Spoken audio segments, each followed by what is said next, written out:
Bonjour, bienvenue sur la chaîne Torsane. Dans cette vidéo, je vais vous montrer comment réaliser un point ajouré très simple. Du coup, ça vous permettra de démarrer, si vous n'avez pas l'habitude des points ajourés, de comprendre un petit peu le principe. C'est vraiment un point ajouré très simple, qui est répétitif, donc vous trouverez, vous repérez très facilement dans votre travail. C'est un point ajouré qui est ici issu d'un modèle du catalogue Femmes 272 de Langia. C'est un catalogue été et il s'agit de ce modèle. C'est un modèle qui est réalisé en fil créalino. Moi, j'ai bien aimé cet aspect très ajouré. Du coup, il va pouvoir être porté très facilement l'été sur un t-shirt, sur un débardeur. Voilà. Donc, je vous disais, il se tricote en fil créalino. Créalino, c'est un fil 100% lin. Donc, c'est vraiment l'idéal pour des tricots d'été. Il peut paraître un petit peu rigide au toucher, mais une fois lavé, il va s'assouplir. Et en tout cas, il est très facile à travailler. Donc, ce point ajouré, je vous le montre en incrustation sur la vidéo. C'est un point qui va se tricoter sur la base de 6 mailles que l'on va répéter tout le long du rang et sur 4 rangs. Donc, vous voyez, c'est vraiment simple à mémoriser. Les points, il va y avoir des mailles endroits. Les petits ronds sont les points, les jetés, et les petits triangles avec 3 branches vous indiquent un surjet double. Donc vous savez le principe des points ajourés. Quand on travaille un point ajouré, ce qui est important, c'est de garder le même nombre de mailles sur votre rang. C'est-à-dire que si vous faites 2 jetés, il va falloir faire 2 diminutions. Puisqu'avec les jetés, on rajoute 2 mailles et du coup, à travers le surjet double, on va faire 2 diminutions, ce qui fait qu'on va se retrouver avec le même nombre de mailles. Alors, je vous propose maintenant de tricoter ce point. Nous allons le faire ensemble. Ce qui n'apparaît pas sur le diagramme, c'est qu'il faut rajouter donc de chaque côté une maille lisière au début et à la fin du travail, avant d'arriver directement sur le motif. Donc, je suis sur un rang 1. Je vais donc glisser ma maille lisière, puisqu'on ne tricote pas les premières mailles, la maille lisière. Donc, j'ai passé ma maille lisière. Ensuite, j'ai 3 mailles endroits. Donc, 1, 2, 3.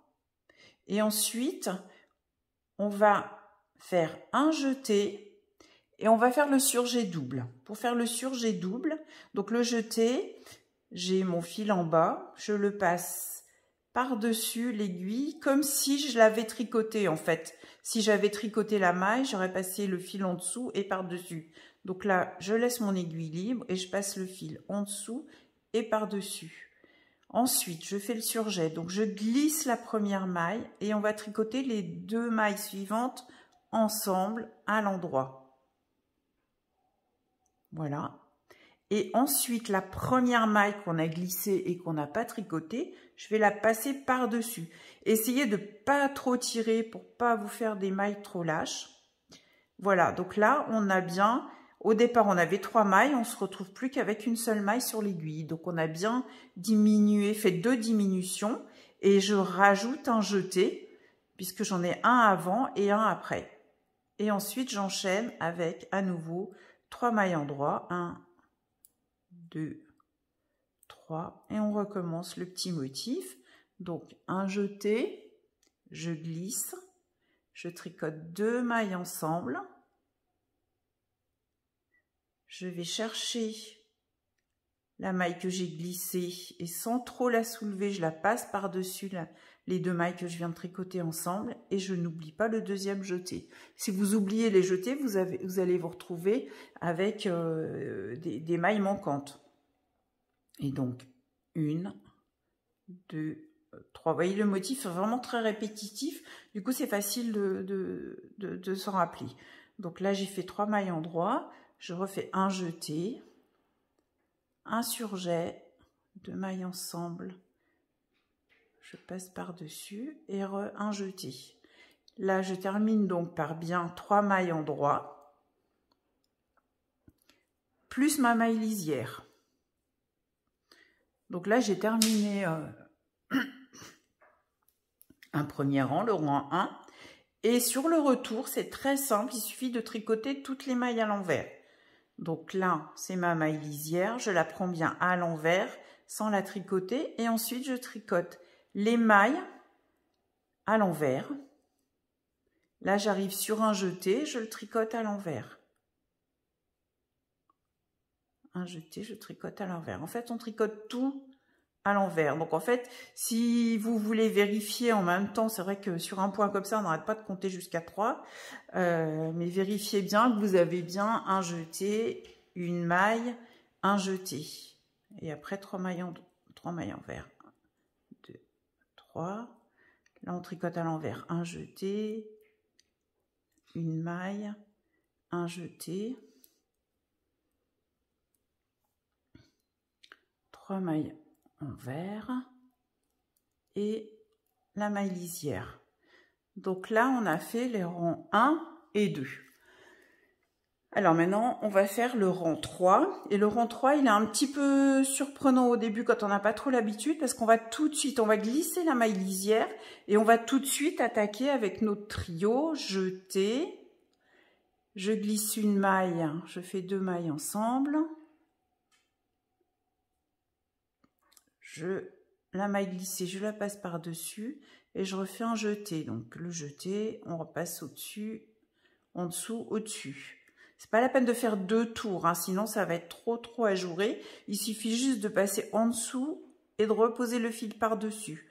Quand vous allez faire la maille en droit, vous voyez, le fil va faire une boucle, ça suffit largement pour faire votre jeté. 3 mailles en droit et on commence un jeté. Un surjet double, un jeté, 3 mailles en droit, un jeté, un surjet double, un jeté, 3 mailles en droit, un jeté, un surjet double,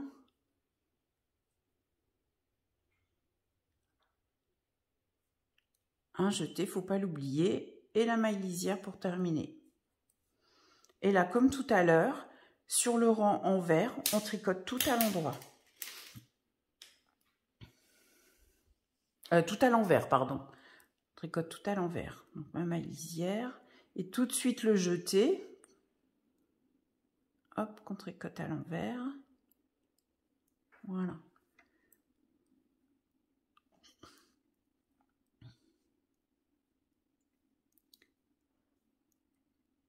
Tricote tout à l'envers.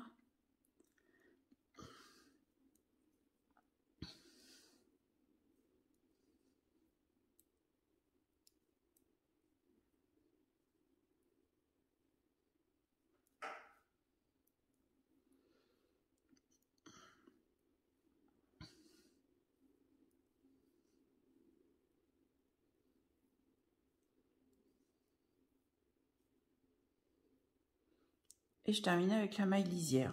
Voilà, on a terminé une séquence du point, donc sur 4 rangs, avec un motif qui se répète sur 6 mailles. Alors, quand vous redémarrez, c'est vrai que c'est important, c'est de... si vous arrêtez, vous laissez votre tricot pendant quelques temps, souvent on ne sait plus si on est sur le rang 1 ou sur le rang 3. Donc, vous pouvez vous repérer, parce que vous voyez, quand on a... là, vous êtes juste au-dessus des jetés. Vous voyez, ça fait 2 trous et à côté, vous avez bien 3 mailles en droit sur la séquence d'après. Donc, c'est au-dessus des 3 mailles en droit qu'on va faire le jeté, surjet, jeté. Et donc là, je suis bien sur un rang 1 qui va démarrer avec une maille lisière et 3 mailles en droit. 1, 2, 3. Là, sur la partie un peu plus pleine, on fait un jeté, le surjet, double, un jeté. Voilà, donc vous voyez, ce point est relativement simple. Donc là, il est utilisé pour le modèle que je vous ai montré tout à l'heure. Moi, j'ai commencé, j'ai commencé à le tricoter, vous voyez, ça fait quelque chose de très sympa. Mais en fait, vous pouvez l'utiliser aussi, je pense qu'il peut être très... ça peut donner quelque chose de très joli sur une grosse laine, pour faire par exemple une grosse écharpe ou un snood simple ou double. Dans ce cas-là, je vous l'ai noté sur les explications, il suffit d'avoir un multiple de 6, plus les 3 mailles pour la fin du motif, plus 2 mailles, donc une maille lisière au début, une maille lisière à la fin. Voilà, j'espère que ce tuto vous a plu, que vous pourrez vous exercer sur ce point. Je vous laisse dans la description le lien vers la laine et vers les explications du modèle. Et puis, je vous invite à vous abonner à la chaîne pour suivre les prochaines vidéos. Et je vous dis à bientôt. Au revoir.